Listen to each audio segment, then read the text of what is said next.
Okay, after this 30-second break, it's time again.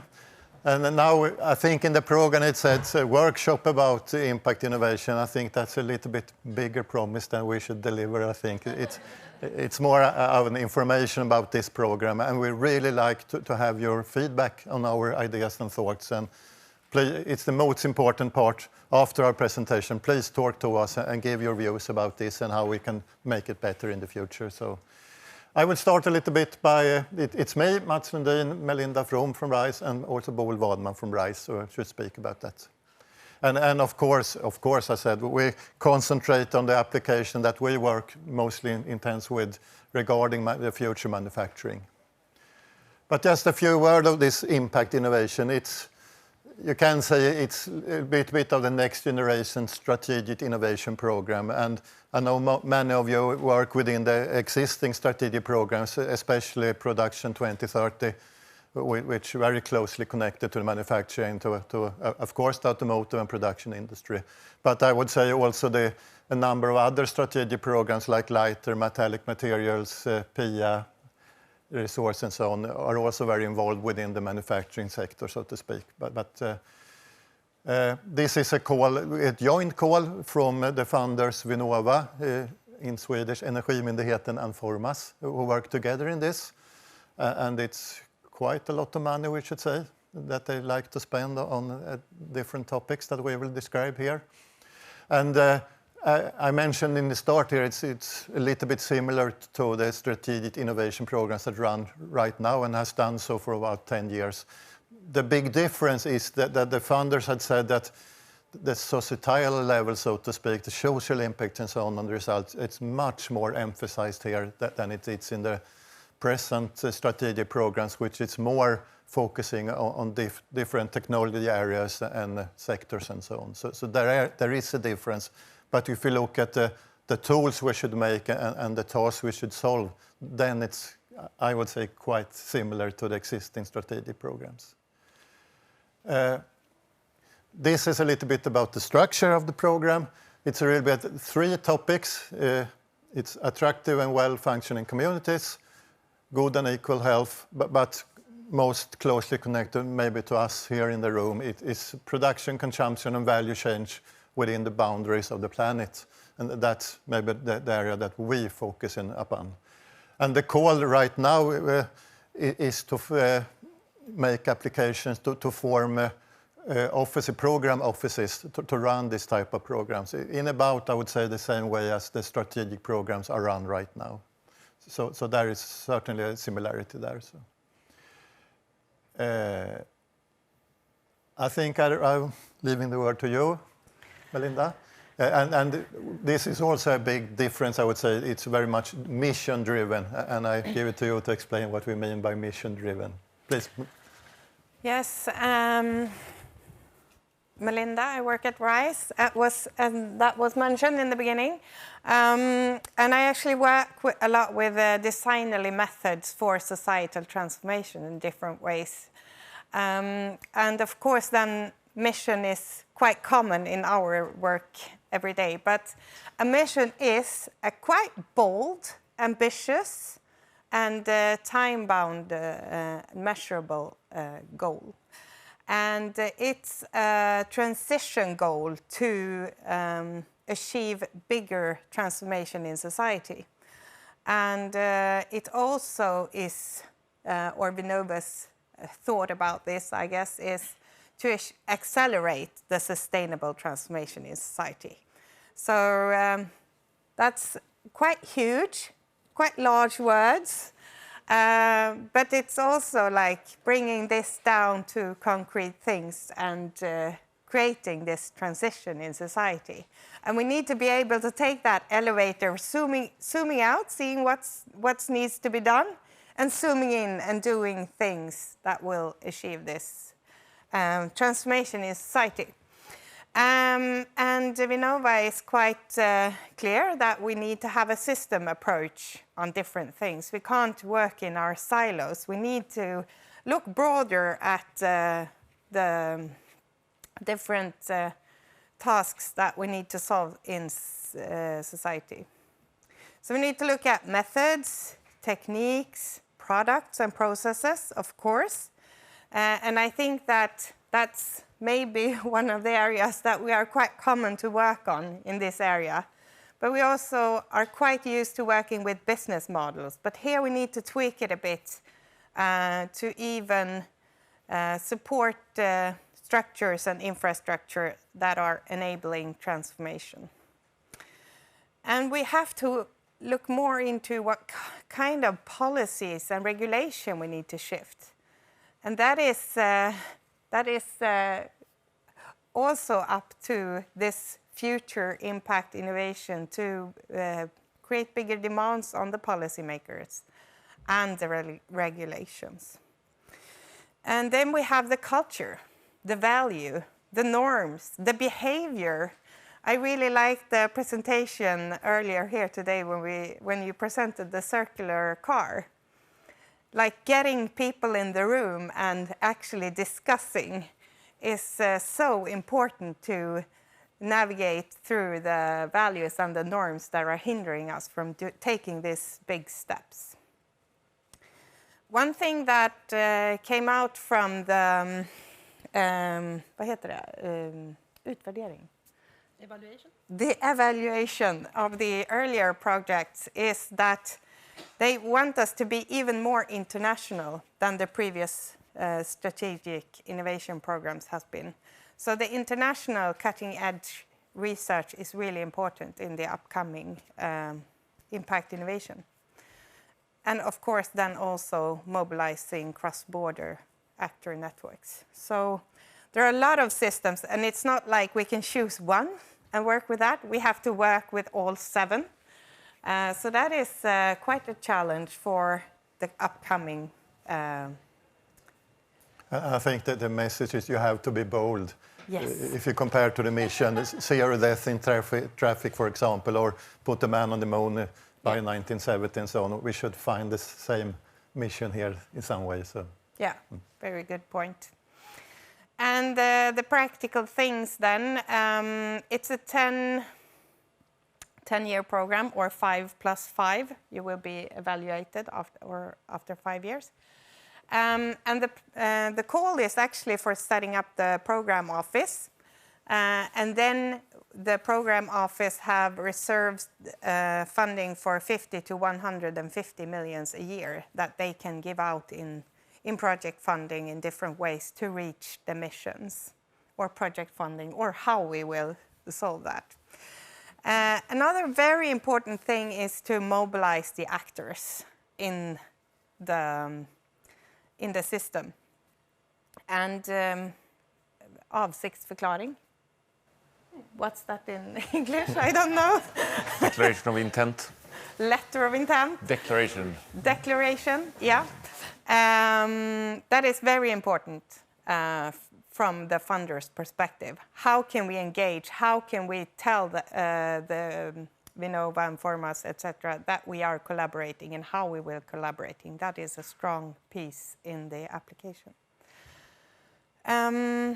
Yes. So if we look at that picture, of course, there's a program office that we need to put in place, and then we have different interventions. And we have a lot of tools from the previous strategic innovation programs. We have calls, and we have the policy labs, and we have different system demonstrators. These tools will be tweaked maybe in the new program office, but we have a lot of good things that we should bring into the new, so we don't have to invent everything again. And then the system is important to look broader at, as we said before. We need to look into what kind of regional actors do we have to collaborate with, or wow, I'm always tripping on that. Leading research environments and other commercial public actors. So it's quite big thing we are building here, but you are all very important in the work. Yes. Thank you, Melinda. Do you hear me good? Thank you. So that is why we wanted to talk to you today, because we are one of 37 or something initiatives that have gotten support from either by money to write an application or by just, yes, you are good, you can continue. So therefore, our part of the mission is for the manufacturing industry to make more resource efficient and resilient and circular industry. And today we have talked yesterday about circularity. So that is why I would like to say we want to propose a program office for a program that will actually make a more competitive industry. So we heard today about we in the small Sweden, we can actually make difference by the examples we are doing. Maybe we can add, Boel, that the legal project leader is the Swedish Association of Engineering Industries, Teknikföretagen, and we are a number of organizations working together under that umbrella, so to speak. So where are we now? We have had a lot of workshops, and today we thought there would be more than 70 people. So this will not be an actual group workshop. We will ask you to send your input to us after this. We have talked with, as you see, all these initiatives, try to involve them, and we have chosen some specific partners that would like to collaborate with us and that we think are important. We have talked today about how important materials are. We have talked today about how important different biomaterials and also the process industry are. So we hope that we can make something together with all these partners. The industry partners will meet actually in June to decide what should we support, because it could happen that there are only 3 programs starting 2024. So it's a big effort now to actually invite you to think a bit on how could a good program be to solve the issues that we have been talking about today and yesterday.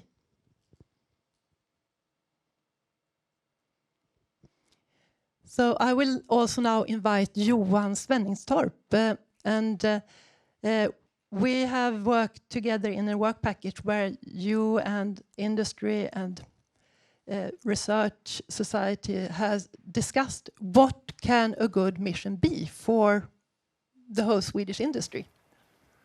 And we can also add then, Johan, that our working name right now is Net Zero Industry. If you compare to zero death in traffic, maybe a little bit influence from there, for example. And also European Commission works with this name, so to speak. So we maybe it will become something like that in the end. Yep, and I think it's important we will put a name on it. That is, easy. And then we have a text which is the mission. And I've been then responsible for coordinating the work package, formulating the mission. That has been an exercise with a number of workshops where we kind of started from these headings which we had in the application of the pre-study. We have been reworking that right now, and it's actually kind of, the work is more or less kind of, heavy work is done on the mission, and we have a document which is kind of on circulation right now among all the industry partners that have shown interest, and it's by no means a secret document. So it's still a working document, but it's definitely for review by everybody. And as you understand by the definition from Vinnova, it talks about ambitious, change the world and all these things. And then we, down in the industry, wants to, improve our little machining process here, right? So the objective... Please move a little bit in that direction. I think that that one? The sound maybe is a bit better. So that has really been the work, trying to actually say, did it get better or worse? Same. Same. So what we want to achieve there is, of course, a formulation of a mission that meets all the objectives from Vinnova at the same time as it becomes something practical that we feel that, yeah, this is something I can go in with a project application that I want solved. And my biggest fear in all this work has been to succeed with a program application where no one actually want to do a project in. Because you can get some high-level ambitious formulations and you get some top management saying, yeah, that's the way to go. And then when you go down to shop floor people who actually have to do the project from industry, it's just not close enough to their daily business. Yeah. I think also, Johan, it's a little bit of challenge to if you look at the strategic programs right now, they're quite divided into different industry sectors. Here we have to form a stronger team together with the different industry sectors and so on. And that's also a little bit of a challenge, I think. It is a challenge. And you know, the more fluffy you're getting, the more inclusive you can become. But it's also very hard to become precise. And I think still we also have a continued work a little bit to explain how does this mission actually stitch together, because we are going to talk about resource efficiency, we're going to talk about competitiveness, we're going to talk about resilience. And actually, many of these things, you can't have one without the others. I always say railroad is a very efficient transport mean if everything works perfect. Whenever you include a number of disturbances, you might have picked a more resilient solution. So that's going to be some of the work Boel is going to work on, and yeah, continue to try to explain how does it all stitch together. Thank you. Thank you, Johan, again. And these words that you see here, you have seen much more beautiful words today and yesterday. But we are on the process of writing, and we will write until the mid of October. But again, think a bit on how would you like a program that could actually help us in our challenges? So think on that when you go home. Think on that while you're talking in the coffee break here. And we are very open for input. I would be responsible for coordinating the writing of this application for Program Office, together with Teknikföretagen and with a lot of the persons in industry and the research community. So you can write to either to me or to Mats Lundin, who is working here in this house, or Melinda, who is active in the work package that should work with the operations, the methods that we need to work with, and how the program office will be governed. So are you, any of you, interested in being part of a program office? Do you want to decide how we should set up the operations? Now is the time to mail us. So thank you very much for being here today.